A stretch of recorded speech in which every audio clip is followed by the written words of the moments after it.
Hi, I Bindu Arya welcome you all to the Orion Institute, in which today we will discuss chapter 8 that is motion of class 9. अगर तुम्हें ये concept समझ में आ जाए, motion chapter clear हो जाए तो प्लीज़ मेरी वीडियो को लाइक एंड शेयर ज़रूर करना और मेरे चैनल को सब्सक्राइब ज़रूर करना। स्टूडेंट्स, आइए शुरू करते हैं हम अपना चैप्टर 8 मोशन। तो सबसे पहले हम ये पढ़ेंगे कि मोशन हम कहते किसे हैं, व्हाट इज़ मोशन। तो स्टूडेंट्स, इसके लिए मैं तुम्हें कुछ एग्जांपल्स दूंगी कि मोशन हर आदमी के लिए अलग है। एक तो पहले हम ये इसकी डेफिनेशन पढ़ लेते हैं, फिर मैं तुम्हें ये एक्सप्लेन करती हूँ। तो मोशन क्या है? Motion is the change in position of an object with respect to its surrounding in a given interval of time. का मतलब क्या है कि एक ऑब्जेक्ट की एक इनिशियल पोजीशन है, फिर एक फाइनल पोजीशन है। वो यहाँ से चलकर इनिशियल पोजीशन से चलकर फाइनल पोजीशन पर पहुँच गया, चाहे फाइनल नहीं है, मतलब एक पोजीशन से वो दूसरी पोजीशन पर पहुँच गया। विद रिस्पेक्ट टू टाइम का मतलब है कि जैसे जैसे टाइम बीत रहा है, वो पहले टाइम के साथ साथ पहले वो एक पोजीशन पे था, फिर वो दूसरी पोजीशन पे चला गया। तो क्या हुआ? ये हम कहेंगे मोशन हुआ। अब देखो, हम एक एग्जाम्पल लेते हैं बस का। उसमें कई सारी चीज़ें होती हैं। जैसे बस में, जो बस जा रही है तो बस में जो लोग बैठे हैं उनके लिए क्या है कि जो बाहर रोड साइड पे जो पेड़ हैं, जो ट्रीज़ हैं, वो बैकवर्ड पोजीशन में मोशन कर रहे हैं। ठीक है। जो बस स्टॉप पे लोग खड़े हैं उनके लिए बस फॉरवर्ड पोजीशन में रोड पे मोशन कर रही है। और जो बस के अंदर लोग बैठे हैं वो with respect to each other, क्योंकि उनके बीच का डिस्टेंस नहीं बढ़ रहा है, तो वो एक दूसरे के रिस्पेक्ट में स्टेशनरी हैं। स्टेशनरी मतलब फिक्स, जो मोशन नहीं कर रहे हैं। तो एक ही एग्जाम्पल में देखो, तीन अलग अलग तरीके से हमने देखा तो तीन अलग अलग मोशन दिखाई दिए हमें।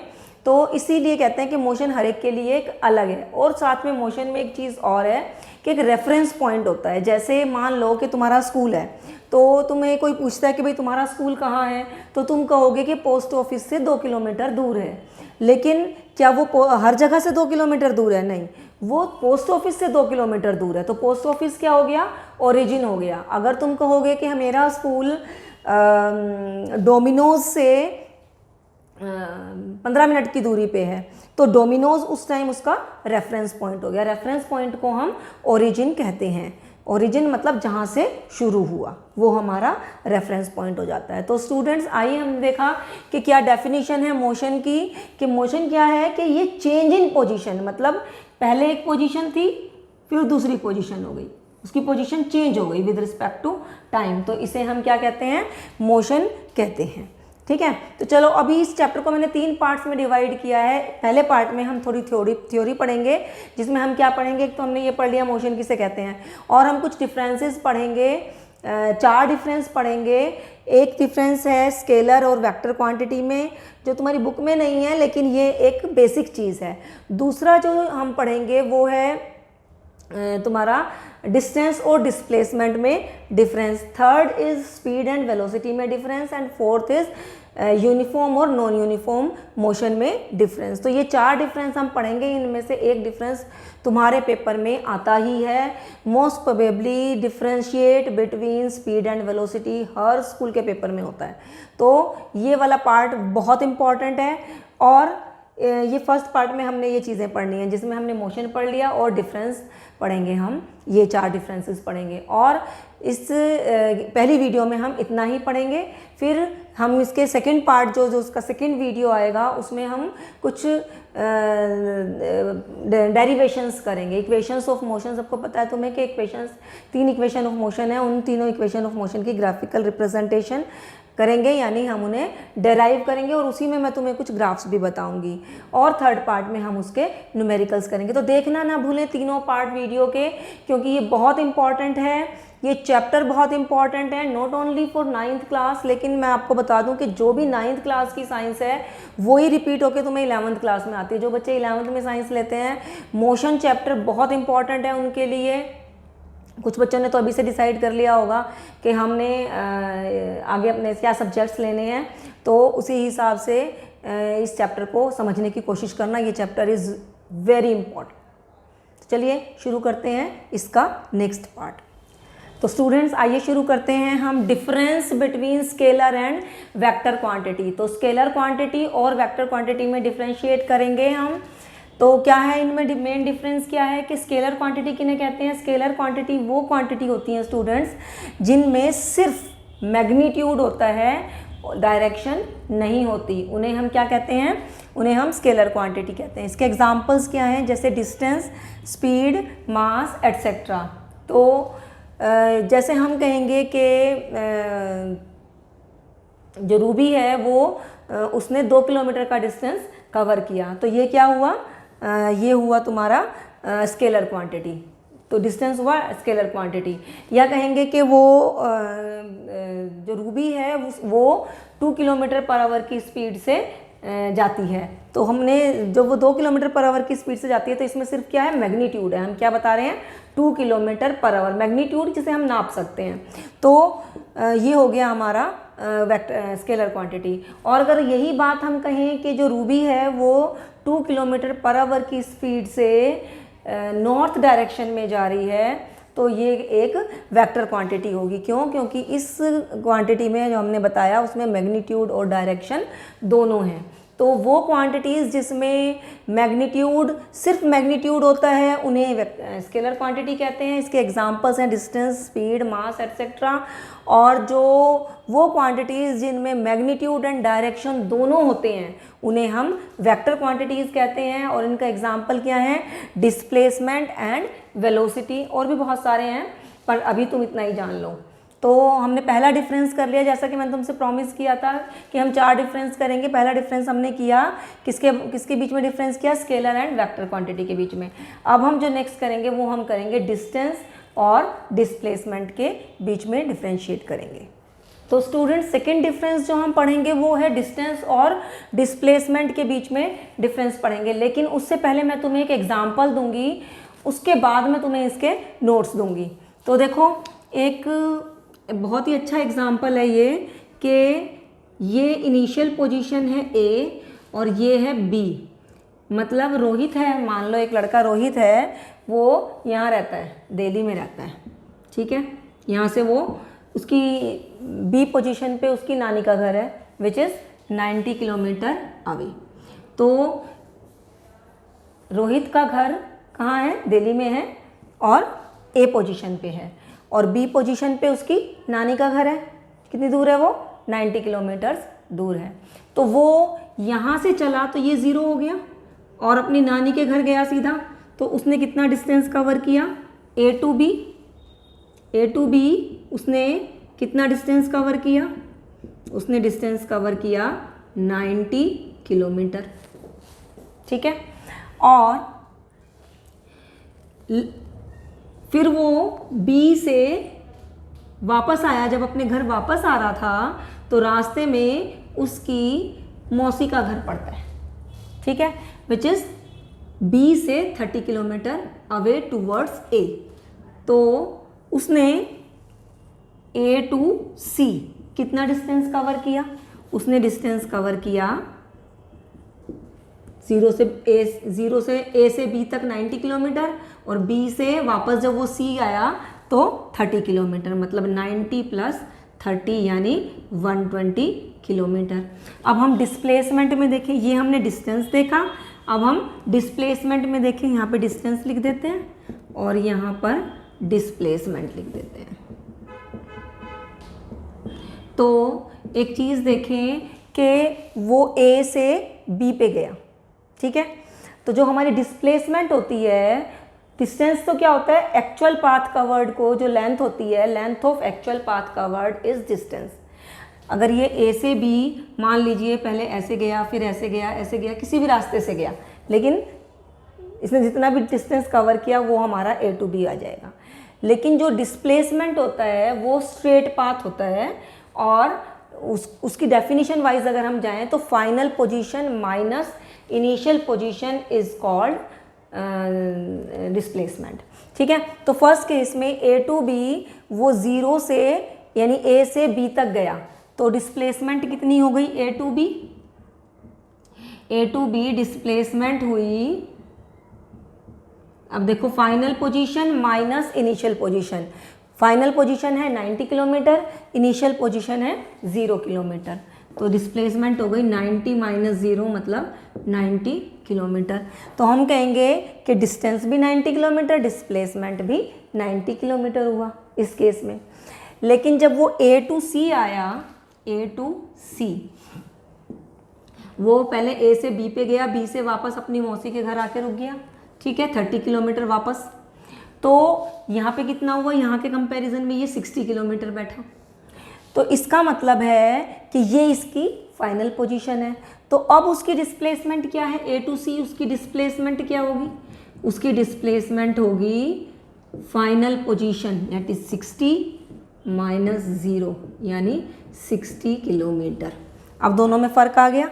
जब A टू C हम डिस्टेंस देख रहे हैं तो 90 प्लस 30, जितना भी डिस्टेंस कवर करेगा किसी भी डायरेक्शन में जाए वो ऐड हो गया।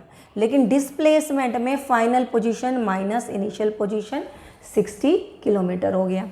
अब इसी को और देखें, ये यहाँ से मौसी के घर से अपने घर वापस आ गया, यानी A टू A वापस। तो कितना डिस्टेंस कवर किया इसने डिस्टेंस कवर किया 90 गया, 30 ये 120, फिर ये 60 और आ गया, तो ये आ गया 90 प्लस 90, टोटल हो गया 180 किलोमीटर। लेकिन डिस्प्लेसमेंट A टू A कितनी होगी, ये इसकी इनिशियल पोजीशन थी, B तक गया, जाके वापस A पे आ गया, तो फाइनल पोजीशन भी A हो गई। तो इसकी जो डिस्प्लेसमेंट हुई वो हो गई, 0 से ही शुरू हुआ था, 0 पे ही आ गया, तो डिस्प्लेसमेंट हो गई 0 किलोमीटर। ठीक है, इसी को हम देखें तो ये तो हमने डिस्टेंस की टर्म में देखा। अब इसी को हम अगर देखें स्पीड और वेलोसिटी की टर्म में भी देख सकते हैं। तो हम मान लें कि ये पॉइंट को D नाम दे दो, A से D 1 घंटा, या लगा लो कि उसको A से B तक D नाम मत दो, ये लगा लो कि A से B तक जाने में उसको 3 आवर्स लगते हैं। ठीक है, तो हमारा जो स्पीड होती है वो क्या होती है, speed is equal to distance upon time. 90 kilometre cover करने में उसको 3 घंटे लगते हैं, मतलब 90 अपॉन 3 यानी 30 किलोमीटर पर आवर, ये हो गई इसकी स्पीड। और वेलोसिटी क्या होती है, वेलोसिटी होती है डिस्प्लेसमेंट अपॉन टाइम। यहाँ लिख देती हूँ, जो वेलोसिटी होती है वो होती है, वेलोसिटी जो होती है वो होती है डिस्प्लेसमेंट अपॉन टाइम। तो A टू B के केस में डिस्प्लेसमेंट कितनी है 90 और टाइम 30, तो दोनों में क्या आ गया 30 किलोमीटर पर आवर। यानी जब डिस्टेंस और डिस्प्लेसमेंट सेम है तो हमारी स्पीड और वेलोसिटी भी सेम आ गई। नेक्स्ट केस देखते हैं कि जब ये A से B गया और B से C अपनी मौसी के घर आके रुक गया। मान लो कि इसको A से B जाने में 3 घंटे लगे और B से C आने में 1 आवर लगा, तो इस केस में इसकी स्पीड क्या हो जाएगी, टोटल डिस्टेंस है 120 और टाइम हो गया 3 आवर्स जाने में और 1 घंटा वापस आने में, 3 + 1 यानी 4 आवर्स, तो ये हो जाएगा 30 किलोमीटर पर आवर। अब अगर हम इसे वेलोसिटी के केस में देखें तो इस केस में जो हमारी वेलोसिटी आएगी, डिस्प्लेसमेंट कितना है 60 और टाइम कितना है 3 घंटे गया 1 घंटा वापस आया 4 आवर्स, तो इसकी जो वेलोसिटी आ जाएगी वो आएगी 15 kilometre per hour. Next third case में जब ये A से गया था B से आया C से वापस A, तो इस केस में इसकी स्पीड हो जाएगी, टोटल डिस्टेंस इज 180 और समझ लो कि यहाँ से यहाँ तक आने में इसको 2 घंटे और लगे, तो ये हो जाएगा 3 घंटे जाने के 3 घंटे आने के 6 यानी 30 किलोमीटर पर आवर। लेकिन वेलोसिटी क्या हो जाएगी, वेलोसिटी ये इसकी जो डिस्प्लेसमेंट थी वो तो 0 है और टाइम कितना हो गया 6 आवर्स, 3 घंटे जाने के 3 घंटे आने के, तो ये आ गई 0 किलोमीटर पर आवर। तो इस तरह से हम देख सकते हैं कि डिस्टेंस और डिस्प्लेसमेंट में क्या डिफरेंस है और वही डिफरेंस स्पीड और वेलोसिटी में है। तो हमें एक चीज़ ये हमने देखी कि जब स्ट्रेट लाइन मोशन हो रहा है, A to B straight line motion हो रहा है, तो डिस्टेंस और डिस्प्लेसमेंट इक्वल आ रहे हैं 90। जब मोशन स्ट्रेट लाइन मोशन है तो डिस्टेंस और डिस्प्लेसमेंट आर सेम, लेकिन जब डायरेक्शन है ये रिवर्स डायरेक्शन में आ रहा है तो डिस्टेंस बढ़ रहा है लेकिन डिस्प्लेसमेंट कम हो रही है। इस केस में डिस्टेंस डबल हो गया और यहाँ पे 0 हो गया। इसी तरह से वही स्पीड और वेलोसिटी में डिफरेंस है। तो हम कह सकते हैं कि distance is equal to displacement and more than displacement, और इसी तरह से स्पीड जो है वो इक्वल टू वेलोसिटी, यहाँ पे सेम आ रही है, और मोर देन वेलोसिटी। बाकी केसेस में स्पीड वेलोसिटी से ज़्यादा आ रही है। तो speed can be equal to velocity and it can be more than velocity, और वाइस वर्सा देखें तो velocity can be equal to speed और लेस देन स्पीड। ठीक है, तो अब ये जो चीज़ें हमने सीखी ये हम राइट डाउन करेंगे, लाइन डाल के डिस्टेंस और डिस्प्लेसमेंट में डिफरेंस करेंगे और स्पीड और वेलोसिटी में डिफरेंस करेंगे। तो स्टूडेंट्स आइए जल्दी से हम इसे नोट डाउन कर लेते हैं, difference between distance and displacement. तो जैसे कि मैंने तुम्हें जब एग्जांपल दिया था और सारा ये कंसेप्ट समझाया था कि डिस्टेंस की डेफिनेशन क्या है उसके अकॉर्डिंग, कि total length of actual path covered is called distance. Direction कोई भी हो, फॉरवर्ड बैकवर्ड सब काउंट होगा जितने किलोमीटर उसने कवर किए।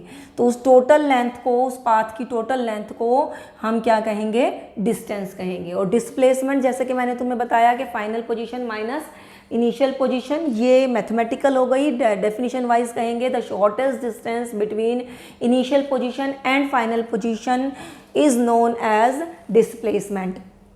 नेक्स्ट इज हमने देखा कि जो रोहित था वो अपने घर से नानी के घर गया, नानी के घर से वापस अपने घर मौसी के घर गया, मौसी के घर से नानी के घर अपने घर वापस आ गया।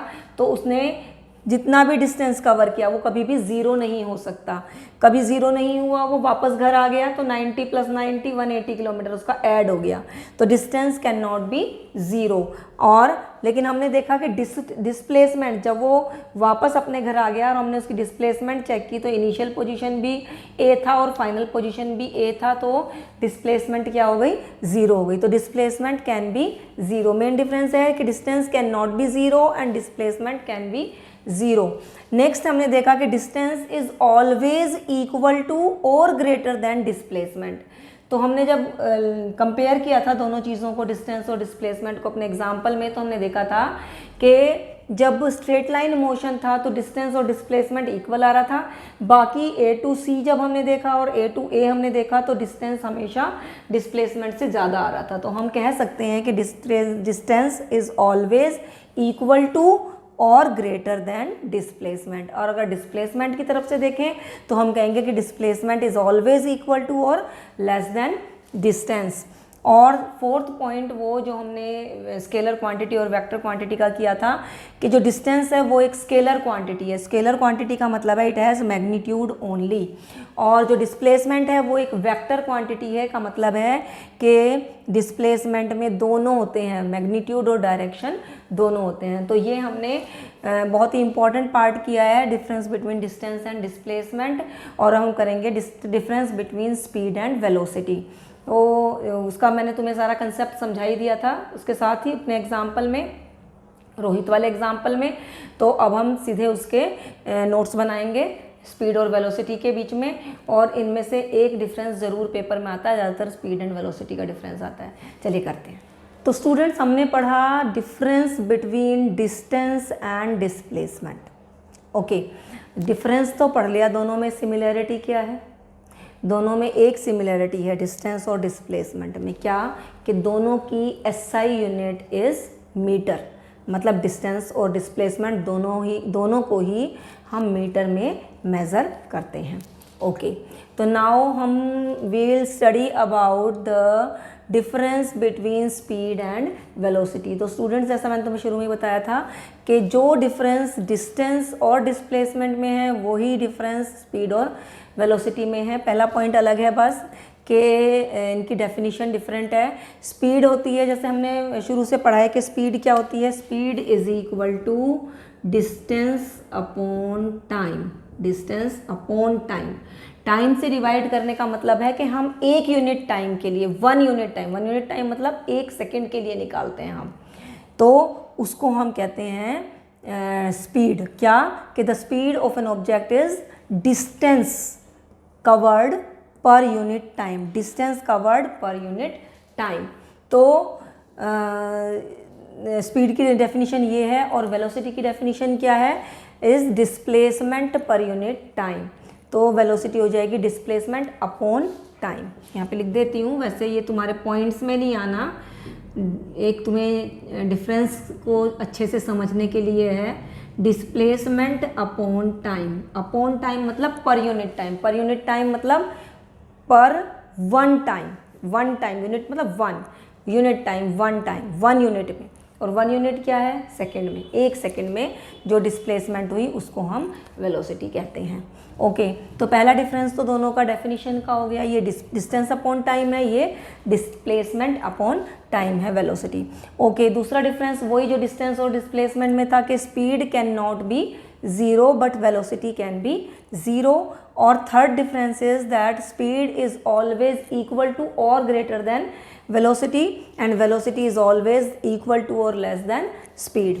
फोर्थ पॉइंट हो गया कि जो स्पीड है वो एक स्केलर क्वांटिटी है और जो वेलोसिटी है वो एक वेक्टर क्वांटिटी है। मतलब वेलोसिटी में दोनों होते हैं, मैग्नीट्यूड और डायरेक्शन दोनों होते हैं, और जो स्पीड होती है इसमें सिर्फ मैग्नीट्यूड होता है। जैसे उन दोनों में एक सिमिलरिटी है डिस्टेंस और डिस्प्लेसमेंट में, ऐसे ही स्पीड और वेलोसिटी में भी एक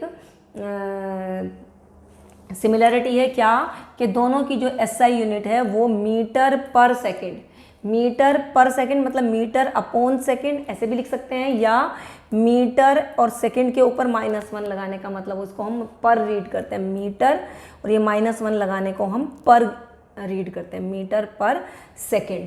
तो यहाँ से भी देख सकते हैं हम इसकी SI यूनिट, डिस्टेंस को हम मीटर में निकालते हैं, मेज़र करते हैं, और टाइम को हम सेकेंड में, तो मीटर अपॉन सेकेंड या मीटर पर सेकेंड। और डिस्प्लेसमेंट को भी क्योंकि हम मीटर में ही मेज़र करते हैं तो इसकी SI यूनिट भी मीटर पर सेकेंड हो जाएगी।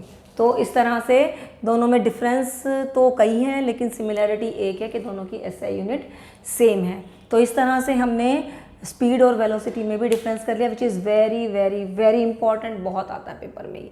ठीक है, अब हम करेंगे uniform and non uniform motion.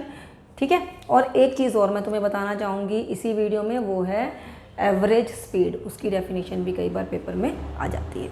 तो नेक्स्ट डिफरेंस जो हम करेंगे स्टूडेंट्स वो है difference between uniform and non uniform motion. तो ये शुरू कराने से पहले मैं तुम्हें फिर एक एग्जांपल देना चाहूँगी कि मान लो कि ये हमारा इनिशियल पॉइंट A है और ये हमारा फाइनल पॉइंट B है। ये हमारा घर है और ये हमारा स्कूल है। ठीक है, तो मान लो कि ये हमारे घर से हमारा स्कूल 3 किलोमीटर अवे है। ठीक है, सुबह जब हम जाते हैं तो, और मान लो कि यहाँ पे बीच में 2 पॉइंट और हैं C और D। ठीक है, तो ये हमारा 3 पॉइंट्स में, 3 पार्ट्स में डिवाइड हो गया, A to C, C to D और B to D। ठीक है, तो सुबह जब हम जा रहे हैं तो A to C जाने में भी हमें 10 मिनट लगे, C to D जाने में भी हमें 10 मिनट लगे, और D to B जाने में भी हमें 10 मिनट लगे। तो इसका मतलब है, और ये हमारे इक्वल डिस्टेंसेस है, मतलब ये 1 किलोमीटर, ये 1 किलोमीटर और ये 1 किलोमीटर। तो हमने इक्वल डिस्टेंस इक्वल टाइम में कवर किया, मतलब हम एक ही स्पीड से चले गए, तो इसको हम क्या कहते हैं, यूनिफॉर्म मोशन कहते हैं। Equal distance covered in equal interval of time is called uniform motion. लेकिन अगर हम किसी और दिन गए और बहुत भीड़ थी, या B से हम A वापस आए, तो ऐसा भी हो सकता है कि यहाँ हमें ज़्यादा भीड़ मिल गई और यहाँ पे हमें लग गए 10 मिनट की जगह 15 मिनट B to D आने में, और D to C आने में हमें लगे 10 मिनट, और C to ए आने में हमें लगे कितने मिनट लगे? 25 मिनट। कितने हुए? 25 और मे बी और भी ज़्यादा लग सकते हैं, 20 मिनट्स लग गए मान लो। ठीक है, तो इसका मतलब क्या है कि इंटरवल तो सेम था 1 किलोमीटर का, लेकिन तीनों इंटरवल हैं वो हमने डिफरेंट टाइम में कवर किए। यहाँ पे थोड़ी भीड़ थी, ज़्यादा टाइम लग गया, क्राउडेड प्लेस था। यहाँ पे खाली मिल गया, हमने अपनी स्कूटी दौड़ा ली।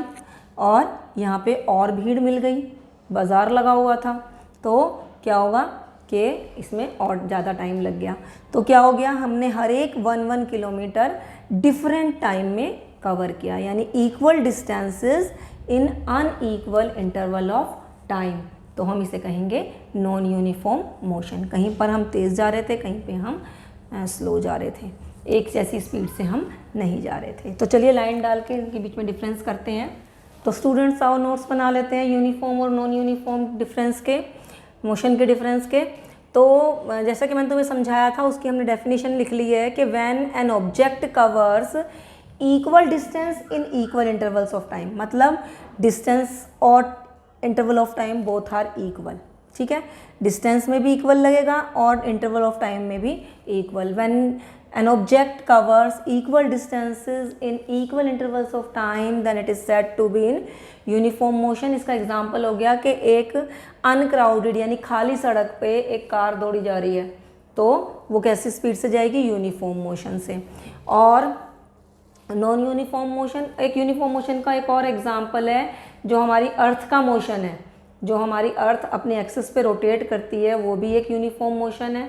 और जो सन के चारों तरफ रिवॉल्व करती है, वो भी एक यूनिफॉर्म मोशन है, क्योंकि हमारे दिन का जो ड्यूरेशन है वो भी सेम रहता है हमेशा, और साल की ड्यूरेशन भी सेम रहती है, मतलब वो इक्वल उतने ही टाइम में हमेशा अपना चक्कर पूरा करती है सन का।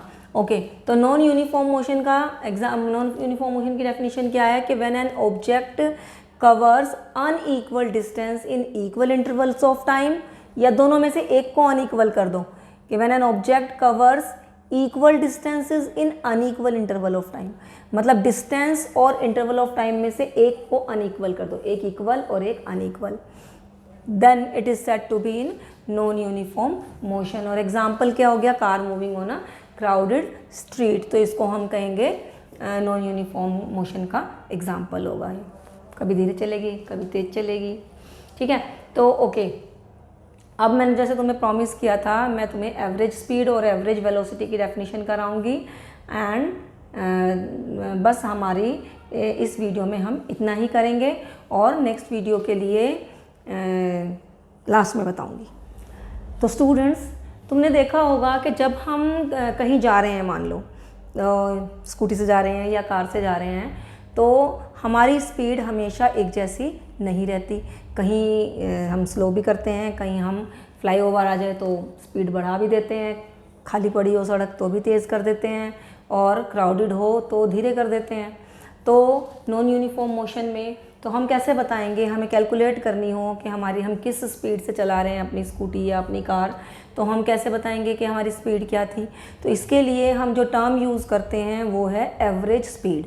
तो एवरेज स्पीड में क्या होता है कि जो भी, ऐसा नहीं है कि हम जो नॉर्मली हम जो एवरेज या मीन निकालते हैं, तो जितनी ऑब्जर्वेशन होती है divide by number of observation, जो हमने 8th क्लास में भी पढ़ा है, वो नहीं है। एवरेज स्पीड हमेशा क्या होती है? जितना भी टोटल डिस्टेंस हमने ट्रैवल किया है और divide by total time taken. कैसे? मैं एक एग्जांपल देती हूँ। मान लो यहाँ A to B हमें जाना है, और हम A to C किसी और स्पीड से गए, C to D किसी और स्पीड से गए, और D to B हम किसी और स्पीड से गए। ठीक है, तो मान लो कि यहाँ से यहाँ तक हम 3 मीटर पर सेकंड की स्पीड से गए, तो यहाँ पर भीड़ आ गई, हम 1 मीटर पर सेकंड की स्पीड से गए, यहाँ काफ़ी खाली था, 5 मीटर पर सेकंड की स्पीड से गए। तो हमने 3 डिस्टेंस अलग अलग स्पीड से कवर किए A to B जाने में, और हमें जो टोटल टाइम लगा जाने में, मान लो कि कितना 50 सेकंड लगा, 50 सेकंड लगा, ठीक है, या 100 सेकंड लगा, कुछ भी लगा लो, सेकंड में इसलिए ले रही हूँ क्योंकि ये एसआई यूनिट है। तो हम क्या करेंगे, क्योंकि हमारी स्पीड तो अलग अलग थी, तो जब हम इसे टोटल कैलकुलेट करेंगे तो हम करेंगे टोटल डिस्टेंस कवर्ड। यहाँ से यहाँ तक हमने कितना डिस्टेंस कवर किया, यहाँ सी से डी तक कितना डिस्टेंस कवर किया, और बी से डी तक हमने कितना डिस्टेंस कवर किया। मान लो कि ए टू सी तक जाने में हमने कितना 5 मीटर डिस्टेंस कवर किया। यहाँ पे हम स्लो जा रहे थे, हमने 2 मीटर डिस्टेंस कवर किया, और डी टू बी हम फास्ट जा रहे थे, हमने 10 मीटर डिस्टेंस कवर किया। तो ए टू बी जाने में अलग अलग स्पीड से, चाहे हम किसी भी स्पीड से गए, हमने कितना टोटल डिस्टेंस कवर किया। टोटल डिस्टेंस कितना हो गया 5 + 2 + 10, और अपॉन टोटल टाइम हमें कितना लगा जाने में 100 सेकेंड लगा। तो total distance covered divide by total time taken, उसको हम कहते हैं एवरेज स्पीड। इन स्पीड्स का एवरेज नहीं निकालेंगे हम, total distance divide by total time, उससे हम डिवाइड करेंगे तो हमारी एवरेज स्पीड आ जाएगी। इसी तरह से जो हमारी पर जो एवरेज वेलोसिटी है, एवरेज वेलोसिटी में क्या डिफरेंस है, इसमें हम प्रॉपर मीन निकालेंगे। जैसे हम मीन निकालते हैं sum of observation divide by number of observation, तो उसी तरह से एवरेज वेलोसिटी निकालेंगे। एवरेज वेलोसिटी में हम देख रहे हैं कि क्या है इसकी definition. Average velocity is the arithmetic mean of initial velocity and final velocity. तो अरिथमेटिक मीन मतलब वही मीन जो हम निकालते हैं कि sum of observation divide by total number of observation. तो इसमें क्या है कि यू जो रिप्रेजेंट करता है हमारा इनिशियल वेलोसिटी को रिप्रेजेंट करता है। यू मीन्स इनिशियल वेलोसिटी और वी मीन्स फाइनल वेलोसिटी। इन दोनों को हम ऐड करेंगे, और क्योंकि ये दो हैं 1 2 डिवाइड बाय 2 हो जाएगा। तो ये average mean of initial velocity and final velocity for a given period of time is called average velocity। और average velocity को हम v के नीचे av लिख के भी डिनोट कर सकते हैं। तो ये हमारा एवरेज स्पीड और एवरेज वेलोसिटी हुआ। तो स्टूडेंट्स, जैसा कि मैं तुम्हें प्रॉमिस किया था कि मैं तुम्हें वीडियो के लास्ट में बताऊंगी कि जो हमारी सेकेंड वीडियो है वो बहुत इंपॉर्टेंट है। नेक्स्ट वीडियो जो मैं इसकी बनाऊंगी उसको ज़रूर देखना स्टूडेंट्स। उसमें क्या है कि हमारी graphical representation of equations of motions है। तो हमारी 3 इक्वेशंस ऑफ मोशन है, उनकी डेरिवेशन है ग्राफिकल मेथड से। वो बहुत इंपॉर्टेंट है। तीनों में से एक तो पेपर में आती ही आती है, whether it is first term exam और आजकल तो तुम्हारे पीरियोडिक टेस्ट होते हैं PT1 PT2 और फाइनल। जब भी ये चैप्टर आएगा एक इक्वेशन ऑफ मोशन की डेरिवेशन तुम्हारे पेपर में आएगी ही आएगी। तो स्टूडेंट्स, मेरी नेक्स्ट वीडियो ज़रूर देखना और इसको भी देखना। और इसमें से भी बहुत इंपॉर्टेंट क्वेश्चंस हैं जो मैंने तुम्हें बताया, डिफ्रेंशिएट करने वाले पेपर में आते ही हैं। और जहाँ पर भी तुम्हें लगे कि तुम्हें नोट करना है तो तुम वीडियो को पॉज करके नोट कर सकते हो। तो स्टूडेंट्स, मिलते हैं मेरी नेक्स्ट वीडियो में, जहाँ पर हम क्या करेंगे, डेरिवेशन करेंगे इक्वेशंस ऑफ मोशन का। Till then, bye.